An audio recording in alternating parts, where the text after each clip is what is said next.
뉴스야 시작합니다. 정치부 서주민 기자 나와 있습니다. 첫 번째 물음표 보죠. 예, 첫 번째 물음표는 김어준이 최순실보다 나쁘다로 하겠습니다. 예, 두 사람을 비교했다는 게 참 흥미로운데 네. 누가 한 말입니까? 네, 그 친조국 인사인 유튜버 최인호 씨가 쓴 책의 제목입니다. 예. 김 씨가 이 양정철 전 원장과 함께 윤석열 검찰총장 만들기를 했고 또 조국 전 장관 수사를 부추겨서 대통령의 인사권까지 좌지우지하려 했다는 겁니다. 그러면서 이 김 씨가 검찰의 조 전 장관 자택 압수수색 뒤에 했던 말 등을 근거로 들었습니다. 개인적으로 저는 윤석열 총장을 신뢰해요. 혹자는 왜 정치적 야심 그런 얘기 하잖아요.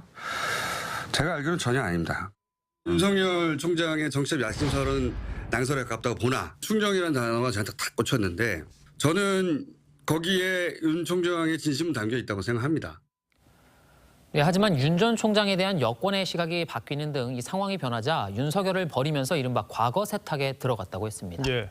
수사청 이야기는 정치하기 위한 핑계인 겁니다. 윤석열 전 총장 인터뷰 처음 나왔을 때부터 제가 그러지 않았습니까?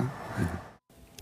자, 김어준 씨가 조국 수사 직후에 저런 말을 했었는지는 저도 좀 미처 몰랐던 얘기거든요, 사실. 네. 자, 근데 입장을 바꾼 여권 인사가 김어준 씨뿐만이 아닌데 네. 왜 김어준 씨만 콕 집어서 얘기를 하고 있는 거죠? 네, 이게 언론인으로 자칭하면서 자신의 이해관계를 위해서 노골적으로 정치에 개입했다는 이유에서입니다. 예. 그러니까 합법적인 권한을 부여받지 않고도 비선실세 행세를 한 최순실 씨와 비교한 것도 그런 이유에서입니다. 아, 그렇군요. 자, 그런데 최근에 또 이제 박원순 피해자 여기에 대해서도 공격을 했고 그 바람에 이게 또 고발로 이어지기도 했잖아요. 그렇습니다. 이 피해자의 기자회견은 이 일종의 정치 행위고 또 그런 정치 행위를 비판한다고 2차 가해라고 하면은 안 된다라고 했습니다.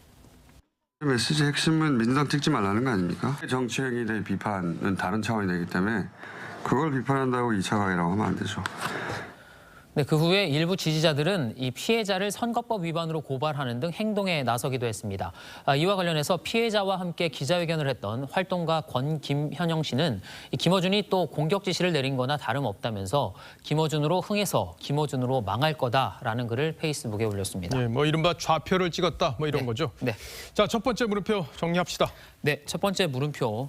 김어준이 최순실보다 나쁘다의 느낌표는 언론 공작 정치인으로 하겠습니다. 예. 이 책에 나오는 표현을 그대로 가져왔습니다. 책은 전반적으로 조 전 장관을 옹호는 하고 있지만 김어준 씨가 음모론을 양산한다, 또 자신의 영향력을 활용해서 정치에 개입하려 한다는 비판이 진영을 막론하고 나오고 있다는 점에서 이 김 씨를 언론 공작 정치인으로 규정하는 저 표현은 지나치기 어려웠습니다. 예. 김어준 씨 얘기도 좀 들어봤습니까? 네, 통화를 했는데 예. 그런 책이 있었느냐면서 뭐 대화할 필요가 없을 것 같다라면서 전화를 끊었습니다. 대화할 필요가 없을 것 같다. 네. 다음 물음표 보죠. 네, 두 번째 물음표는 야당이 더 반기는 이해찬으로 하겠습니다. 예.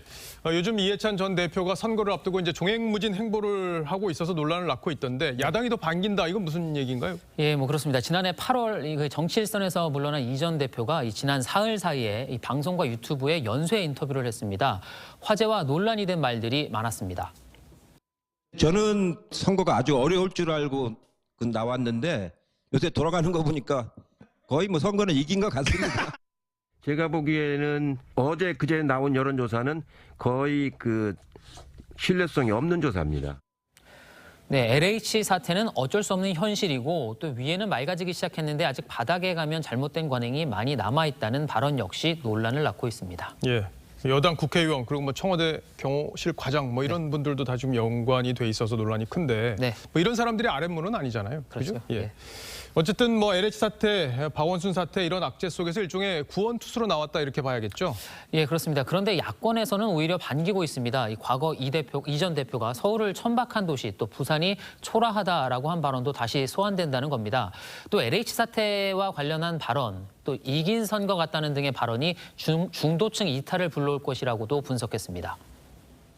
아랫물을 탓할 때가 아닙니다. 정권에 민물이 너무 들어와서 아랫물까지 탁한 거다. 네, 국민의힘 김근식 비전전략실장도 이 전 대표가 등장해 거의 이긴 것 같다고 하는 걸 보니까 진짜 야당이 확실히 이긴 것 같다고 했습니다. 예. 자, 그래도 뭐 이전 대표가 지난해 대표로서 총선을 이끌면서 압승을 했고 여전히 뭐 상황 이야기까지 듣고 있는 그런 상황이기 때문에 네. 어쨌든 저렇게 나와서 얘기를 하다 보면 지지층이 결집하는 효과가 있을 수 있겠다. 뭐 이런 얘기도 있지 않습니까? 그렇습니다. 이 중도층 표심을 의식해서 LH 사태 또 박원순 전 시장 사태 사건과 관련해서 조심스러운 반응을 보이는 민주당과 달리 예. 이 전 대표는 꽤 선명한 메시지를 내놓고 있죠. 그런데 이른바 이 강성 친문 지지자들의 반응은 그다지 좋지 않습니다. 친문 지지자들의 활동이 많은 당원 게시판을 보면 이해찬은 나오지 마라, 독설과 망언이 전매 특허, 심지어 당을 나가라는 등의 비우호적인 글이 다소 있습니다. 그건 왜 그런 건가요? 근데 이 이전 대표의 등장을 단순히 선거 지원용으로만 보지 않기 때문입니다. 당대표 선거, 더 나아가서 이 대선 경선 과정에서까지 영향을 주려 한다는 건데요. 특히 이 전 대표가 차기 대권 주자로 이재명 지사를 염두에 두고 있다라고 의심하는 분위기입니다. 예, 뭐 그런 의심은 예전부터 나오긴 했는데 구체적인 근거가 있습니까? 뭐 몇 가지 이유가 있는데 가장 대표적인 사례로 2018년에 이른바 이 해경궁 김씨 논란에 휩싸였던 이 지사의 징계를 막아줬다는 걸 듭니다. 이 당시 이 지사에 대한 징계 여부를 묻는 기자들의 질문에 이 전 대표가 보였던 이 태도가 기억에 남아 있는 겁니다. 당에서 어떤 조치하실지 한번 말씀해 주시죠. 그만들 해 이제. 오늘 최고위에서는 좀 논의가 안 나왔나요? 그만하라니까.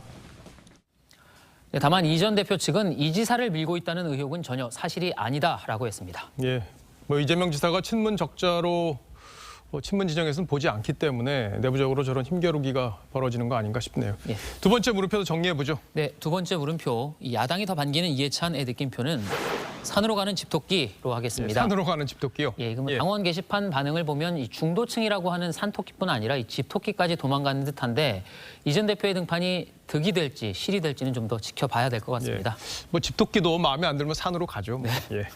잘 들었습니다. 지금까지 서주민 기자였습니다. 네.